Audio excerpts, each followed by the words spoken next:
আসসালামু আলাইকুম। সুপ্রিয় শিক্ষার্থী, আমার চ্যানেলে আসার জন্য আপনাদেরকে অনেক অনেক শুভেচ্ছা ও স্বাগতম। তো ভিউয়ার্স, আজকে মাইক্রোসফট এক্সেল প্রোগ্রামের পার্ট 6 তথা হোম মেনুর আন্ডারে নাম্বার গ্রুপের কারেন্সি ও অ্যাকাউন্টিং ফরম্যাটের কাজ দেখব। আপনি যদি আমার আগের পর্বটি না দেখে থাকেন তাহলে অবশ্যই দেখে নেবেন। চলুন কথা না বাড়িয়ে কাজ শুরু করা যাক। তো প্রথমে আমরা ডেস্কটপে মাউসের ডান বাটনে ক্লিক করে new click Microsoft office Excel worksheet click, তাহলে ডেস্কটপে আমাদের ফাইলটি চলে আসবে। এখন এই ফাইলে ডান বাটনে ক্লিক করে রিনেম দিয়ে ফাইলের একটি নাম দিলাম নাম্বার, NUMBER নাম্বার একটি নাম দিলাম। দিয়ে আমরা এই ফাইলে মাউসের বাম বাটনে ডাবল ক্লিক করে ফাইলটিকে আমরা ওপেন করে নিলাম। এখন আমরা দেখব এই হোম মেনুর আন্ডারে নাম্বার গ্রুপের, যদি আমরা এই ড্রপ ডাউনে জেনারেল অপশনের এই ড্রপ ডাউনে ক্লিক করলে আমরা এখান থেকে কারেন্সি এবং অ্যাকাউন্টিং লেখা দেখতে পাচ্ছি। তো আমরা আজকে এই দুটি বিষয় দেখব। তো আমরা এখানে লিখে নিলাম কারেন্সি। এখানে আমরা লিখতেছি কারেন্সি, CURRENCY, কারেন্সি। কারেন্সি লেখার পরে এই সেলটিকে আমরা সিলেক্ট করলাম। সিলেক্ট করে আমরা এই কলামটিকে একটু বড় করে নিলাম এবং এখান থেকে রোটিকেও একটু বড় করে নিলাম। এখানেও আমরা লিখলাম অ্যাকাউন্টিং, ACCOUNTING, অ্যাকাউন্টিং। অ্যাকাউন্টিং লিখে আমরা এই সেলটিকে সিলেক্ট করে আমরা এই কলামটিকে একটু বড় করে নিলাম, রোটিও বড় থাকলো। এখন আমরা এই সেলটিকে সিলেক্ট করে লেখাটিকে বোল্ড করে আমরা এর ব্যাকগ্রাউন্ডে একটি কালার দিলাম, সাপোজ এখান থেকে সবুজ কালার দিলাম। এটিকে আমরা সিলেক্ট করে এর ব্যাকগ্রাউন্ডে আমরা একটি কালার দিলাম, এটিকে একটি নীল কালার দিলাম। আচ্ছা, লেখাটিকে একটু বড় করে নিলাম, লেখাটিকে একটু বড় করে নিলাম। আচ্ছা, এখন আমাদের এই কারেন্সি লেখাটি এটি রয়েছে জেনারেল ফরম্যাটে, অ্যাকাউন্টিং এটিও রয়েছে জেনারেল ফরম্যাটে লেখা। তো প্রথমে আমরা ফরম্যাটিং করে নিব। তো কারেন্সির এই সেলে ক্লিক করে সেলটি সিলেক্ট করে আমরা এই সেলটিকে আমরা করে নেব কারেন্সি। যদি কারেন্সিতে ক্লিক করি তাহলে আমাদের এই সেলটি কারেন্সি হয়ে যাবে। এখানে লেখা দেখাচ্ছে কারেন্সি। এবং এখানে যদি আমরা ক্লিক করে এই সেলটিকে আমরা অ্যাকাউন্টিং ফরম্যাট করে নিলাম, এখানে ক্লিক করে আমাদের এটি এখন অ্যাকাউন্টিং ফরম্যাট। এখানে দেখাচ্ছে কারেন্সি ফরম্যাট, এখানে দেখাচ্ছে জেনারেল, এটি জেনারেল, টেক্সটগুলো জেনারেল এবং এটিকে আমরা অনুরূপ করে নিলাম। এখন যদি কারেন্সির এই সেলে ক্লিক করে আমরা যদি লিখি 100 লিখে যদি আমরা ইন্টার দেই তাহলে আমরা দেখতে পাচ্ছি $100.00। আবার এখানেও যদি আমরা 100 লিখে যদি ইন্টার করি তাহলে আমরা দেখতে পাচ্ছি $100.00। তো এখন এই সংখ্যার শুরুতে ডলার এসেছে। আমাদের এখানে ডলার সিম্বল শো করার কারণ হলো আমাদের কম্পিউটারে বাই ডিফল্ট ইন্টারন্যাশনালি ইউনাইটেড স্টেটের ডলার সেট করা থাকে। যেমন এখানে দেখেন, এখানে যদি আমরা ক্লিক করি এখানে ইউনাইটেড স্টেটস ডলার, এটি কিন্তু আমাদের কম্পিউটারে সেট করা আছে। যেহেতু আমরা বাংলাদেশের মানুষ, আমরা যদি মনে করি যে না আমাদের এই ডলার সিম্বল দরকার নাই, তাহলে আমরা এটিকে আমরা আউট করে দিতে পারি। আচ্ছা, তো সেজন্য আমরা এটিকে সিলেক্ট করে আমরা এটিকে টান দিয়ে একটু আরেকটি ঘর আমরা সেল সিলেক্ট করে নিলাম।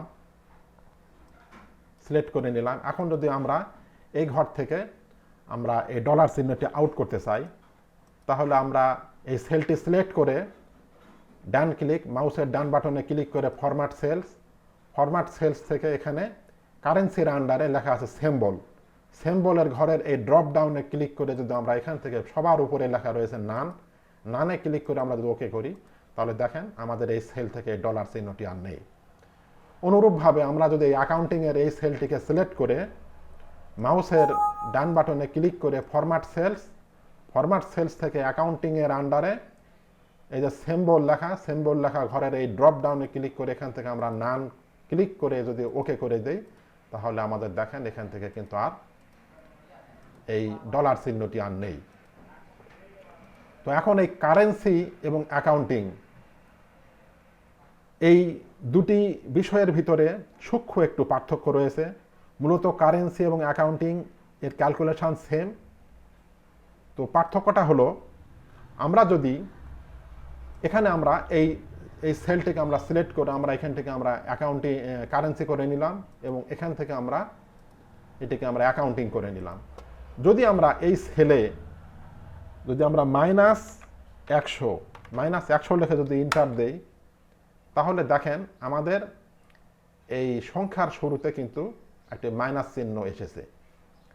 এখন যদি আমরা এখানেও যদি আমরা সেলটিকে সিলেক্ট করে -100 যদি আমরা লিখে যদি ইন্টার দেই, তাহলে দেখেন অ্যাকাউন্টিংয়ের ঘরে একটা ব্র্যাকেট চিহ্ন এসেছে। তো কারেন্সির ক্ষেত্রে সরাসরি এভাবে মাইনাস দেখায়, আর অ্যাকাউন্টিংয়ের ক্ষেত্রে মাইনাসের পরিবর্তে ব্র্যাকেট ব্যবহার হয়। যদি আমরা এখানে ক্লিক করি, তাহলে দেখেন ফর্মুলা বক্সে কিন্তু আমাদের ঠিকই -100 শো করে দেখাচ্ছে, এবং কারেন্সিতে তো সেম এটাই দেখাবে। তো আরেকটা পার্থক্য হলো আমরা এটিকে কারেন্সি ফরম্যাট করে নিলাম, এটিকে করে নিলাম অ্যাকাউন্টিং ফরম্যাট। এখন যদি আমরা এখানে 0 লিখে যদি ইন্টার দেই, তাহলে দেখেন 0.00। আবার যদি এখানে আমরা 0 লিখে যদি ইন্টার করি, তাহলে কিন্তু এখানে ড্যাশ আসতেছে। তো অ্যাকাউন্টিংয়ের ক্ষেত্রে 0-র পরিবর্তে ড্যাশ, এবং কারেন্সিতে 0 লিখলে 0ই আসবে। এখানে যদি আমরা ক্লিক করি, তাহলে দেখেন উপরে 0 দেখাচ্ছে, এখানেও ক্লিক করলে কিন্তু আসলে 0ই দেখাচ্ছে। এটি হলো মূলত সূক্ষ্ম পার্থক্য। তো এখন আমরা যেহেতু বাংলাদেশের মানুষ, আমরা যদি মনে করি যে না, আমরা এই ডলারের পরিবর্তে আমরা এখানে টাকা লেখা দেখতে চাই, টাকা দেখব, টাকা চিহ্ন, তাহলে আমরা এই সেলটি সিলেক্ট করে এখান থেকে আমরা কারেন্সি করে দেব, এবং এই সেলটি সিলেক্ট করে এখান থেকে আমরা এটিকে অ্যাকাউন্টিং করে দেব। অ্যাকাউন্টিং করার পরে কারেন্সি সিলেক্ট অবস্থায় মাউসের ডান বাটনে ক্লিক করে ফরম্যাট সেলস থেকে এখান থেকে কারেন্সি অবস্থায় আমরা এই সিম্বলের ড্রপ ডাউনে ক্লিক করে আমরা এখান থেকে যদি একটু মাউস স্ক্রল করি,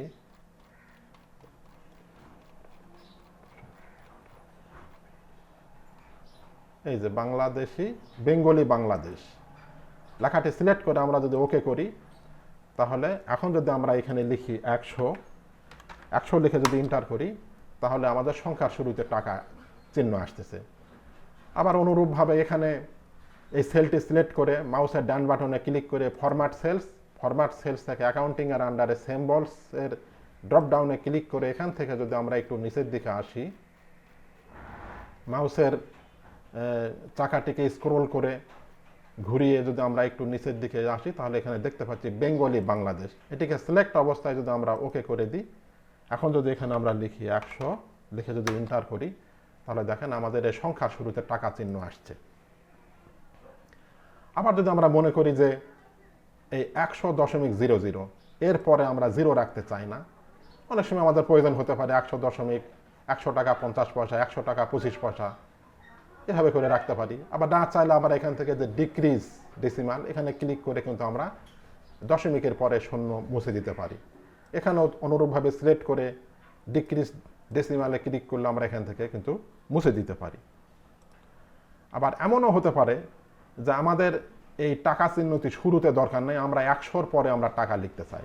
যদি এভাবে করে যদি আমরা চাই, তাহলে এই সেলটিকে সিলেক্ট করে এই সেলটিকে আমরা কারেন্সি করে দেব, এবং এখানেও আমরা সিলেক্ট করে এটিকে আমরা অ্যাকাউন্টিং করে নেব। এরপরে এই সেল সিলেক্ট অবস্থায় মাউসের ডান বাটনে ক্লিক করে ফরম্যাট সেলস থেকে কারেন্সির আন্ডারে আমরা এখান থেকে কাস্টমস থেকে এখান থেকে আমরা 0.00 এটিকে সিলেক্ট করে এই টাইপের ঘরে এখানে একটা স্পেস দিয়ে যদি আমরা এখানে ইনভার্টেড কমা লিখে দিয়ে আমরা যদি লিখে দিই টাকা টিকে লিখে আবার ইনভার্টেড কমা দিয়ে আমরা যদি এখান থেকে ওকে করে দেই, এখন যদি এখানে আমরা লিখি 1000 লিখে আমরা ইন্টার দিলাম, তাহলে 1000 টাকা, আবার এটিকে 1000 টাকা এভাবে লিখতে পারি। আবার আমরা অ্যাকাউন্টিংয়ের ঘরে এটিকে সিলেক্ট অবস্থায় মাউসের ডান বাটনে ক্লিক করে ফরম্যাট সেলস, অ্যাকাউন্টিং সিলেক্ট অবস্থায় কাস্টমস ক্লিক, এরপরে এখান থেকে আমরা 0.00 এটিকে সিলেক্ট করে টাইপের ঘরে স্পেস দিয়ে যদি আমরা ইনভার্টেড কমা লিখে যদি আবার লিখে দিই টিকে টাকা, টাকা লিখে যদি এখান থেকে আমরা ওকে করে দিই, তাহলে এখানেও আমরা টাকা চিহ্নটি, টাকা লেখাটি আমরা লিখে দিতে পারি। এখন যদি আমরা এই টাকার পরিবর্তে যে কোনো টেক্সট যদি আমরা লিখতে চাই, কিন্তু এইভাবে করে কিন্তু আমরা লিখতে পারি।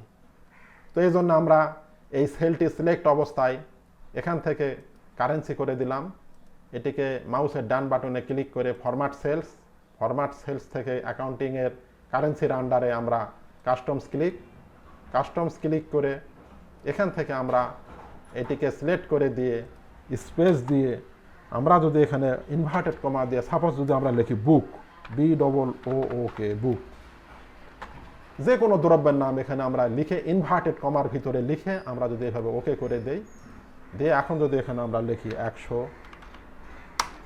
তাহলে দেখেন আমাদের সংখ্যার শেষে কিন্তু বুক লেখা চলে এসেছে।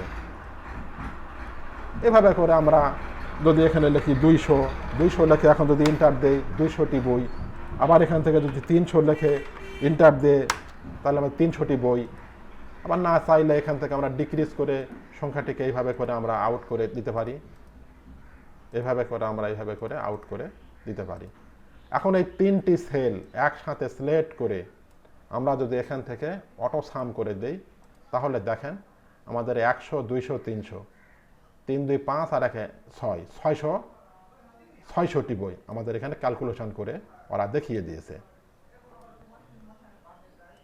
আমরা এখান থেকে এটিকে সিলেক্ট করে দিলাম।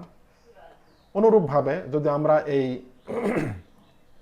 অ্যাকাউন্টিংয়ের ঘরে এখানে আমরা অ্যাকাউন্টিং করে দিলাম, এখন এখানে মাউসের ডান বাটনে ক্লিক করে ফরম্যাট সেলস থেকে অ্যাকাউন্টিংয়ের আন্ডারে কাস্টমস থেকে এখান থেকে আমরা 0.00 সিলেক্ট করে আমরা যদি এই টাইপের ঘরে স্পেস দিয়ে যদি লিখে দেই, ইনভার্টেড কমা দিয়ে যদি লিখি বুক, BOOK বুক লিখে ইনভার্টেড কমা ক্লোজ করে দিয়ে ওকে করে দিয়ে এখন যদি এখানে লিখি 100 লিখে যদি ইন্টার করি, তাহলে 100টি বই, এটিও ঠিক সেম। এভাবে করে আমাদের যা দরকার আমরা লিখতে পারি। এখন আমরা লিখে দিলাম এটিকে 200 লিখে ইন্টার, এখানেও লিখে দিলাম 300 লিখে ইন্টার দিলাম। এখান থেকে আমরা ডিক্রিজ ডেসিমাল করে দশমিক গুণনকে আমরা আউট করে দিলাম। এখান থেকে আমরা ডিক্রিজ ডেসিমাল করে দশমিকের পরে 0 আমরা আউট করে দিলাম। এখন এই কয়টি সেল একসাথে সিলেক্ট করে যদি অটো সামে ক্লিক করি, তাহলে আমাদের এখানে ক্যালকুলেশন করে দেখিয়ে দিচ্ছে যে আমাদের এই সংখ্যাটি এক্সেল স্বয়ংক্রিয়ভাবে ক্যালকুলেশন করে দিবে, কিন্তু আমাদের এই দ্রব্যের নাম এটি কিন্তু ফিক্সড থাকবে, এখান থেকে ফিক্সড থাকবে। তো আমরা এটি সিলেক্ট করে এখানে একটা কালার দিয়ে দিলাম, এখানে একটি হলুদ কালার সাপোজ দিয়ে দিলাম, আর এটিকে আমরা তো এক্সেল এভাবে করে আমাদেরকে ক্যালকুলেশন করে দেয়। তো ভিউয়ার্স, আজকের মতো এই পর্যন্তই। এতক্ষণ কষ্ট করে ধৈর্য ধরে ভিডিওটি দেখার জন্য ধন্যবাদ। তো ভিউয়ার্স, আপনি যদি আমার চ্যানেলে নতুন হয়ে থাকেন, তাহলে পরবর্তী ভিডিওগুলি পাওয়ার জন্য চ্যানেলটি অবশ্যই সাবস্ক্রাইব করে পাশে থাকা বেল বাটনটি অন করে দিবেন। আর পূর্বে যদি সাবস্ক্রাইব করে থাকেন তাহলে অনেক অনেক ধন্যবাদ। সেই সাথে লাইক, শেয়ার এবং কমেন্ট করতে ভুলবেন না। তো ভিউয়ার্স, আগামী টিউটোরিয়ালটি দেখার আমন্ত্রণ জানিয়ে আজকের মতো বিদায় নিচ্ছি। সকলে ভালো থাকবেন। আল্লাহ হাফেজ।